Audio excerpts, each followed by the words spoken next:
In this video, I want to show you 3 practical steps to improve your speed and confidence on flat corners without having to slow way down. And a common mistake that I hear people making is just trying to practice more and more, try and get more seat time, but you're unsure if what you're doing is right or wrong. And if you're unsure what you're doing wrong, then you're going to form bad habits when it comes to your riding technique that will force you to slow way down, slower than your friends if you don't want to wash out. Step number 1, you're going to learn how to brake before or during a corner to a safe speed without your tires washing out. Now, 2 common things that I see or hear about is 1, using too much front brake, whether it's before or while riding around a flat corner. Now, learning how to use the front brake is super important, and when you use too much front brake or when you grab too much too soon, you're stabbing at the front brake, your front wheel is going to lock up. And while this can throw you forward on the bike, if it doesn't get traction,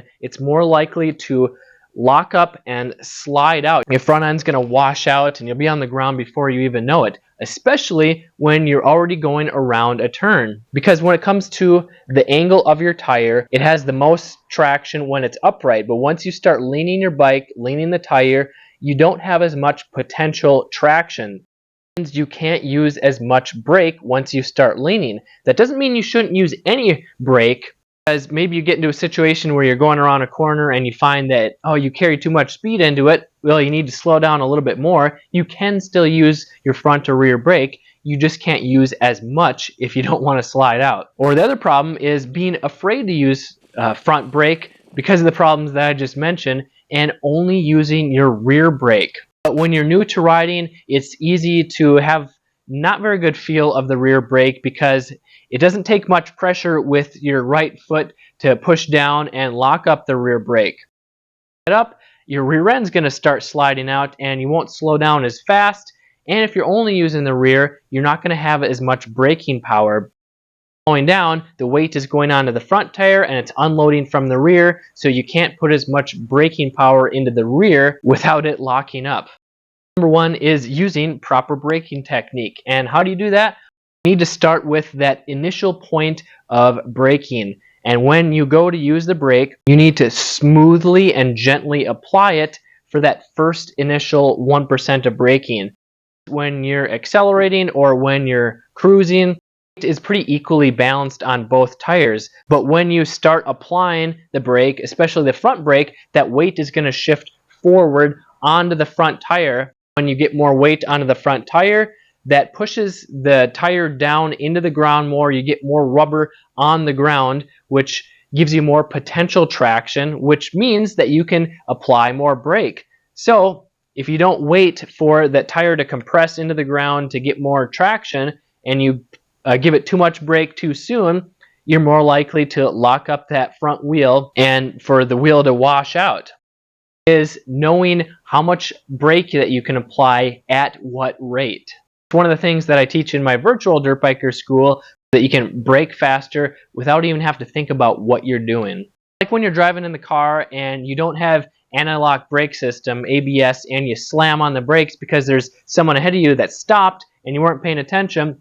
What's going to happen? Well, when you slam on the brakes, the tires are going to lock up and they're going to squeal.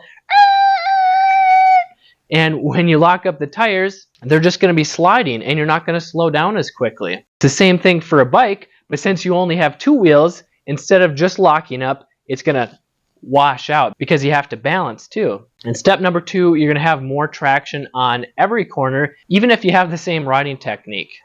Mistakes that I see are not doing anything with your bike to set it up for you, or just following another rider's advice based on what they're doing and what works for them. I learned how to properly set up a bike for me. I realized that I was missing out on comfort and confidence and control without even knowing about it. And the simple step is adjusting your tire pressure based on your bike, your conditions, your tire, and it's just one of the many ways that I teach you how to simply and easily set up your bike in my virtual dirt biker school. So if you haven't done much with your tire pressure, you may try adding a lot of tire pressure, like 15 to 18 psi, because you don't want to prevent a flat tire. Maybe you're riding the rocks. Maybe you let it get down below like 8 or 10 psi and you got a flat because of that. When you get the right tire pressure, you'll have that perfect compromise of function and comfort while reducing the risk of your tube getting pinched and getting a flat. Adjusting the tire pressure in your car. If you're driving in different conditions, you're going to want to change the pressure for the best handling and comfort.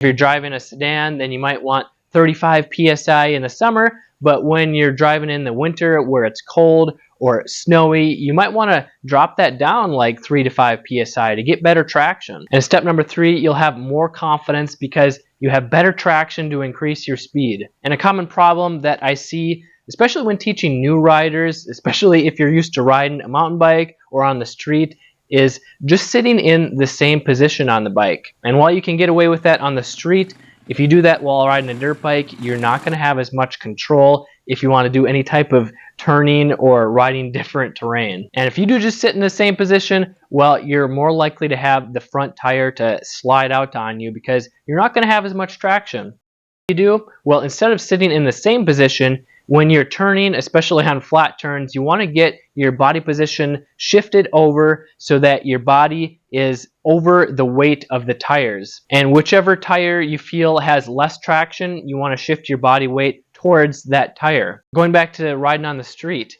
maybe you're used to having the technique of leaning with the bike because you have good traction on the pavement, but it's almost opposite on a dirt bike. Flat corners if you want to have traction. And if you don't believe me, well, the next time you do a flat corner, just try leaning with the bike and see if you can go faster or slower without sliding out. And this is just one way to have more confidence on single track trails in the woods. And if you want to become a more confident trail rider without taking years to learn, then I encourage you to watch my previous video, show you the 2 crucial steps to quickly improving your skills and confidence. Figure from Motocross Hideout. Learn more, ride more, so that you can stay safe and have fun for many years to come.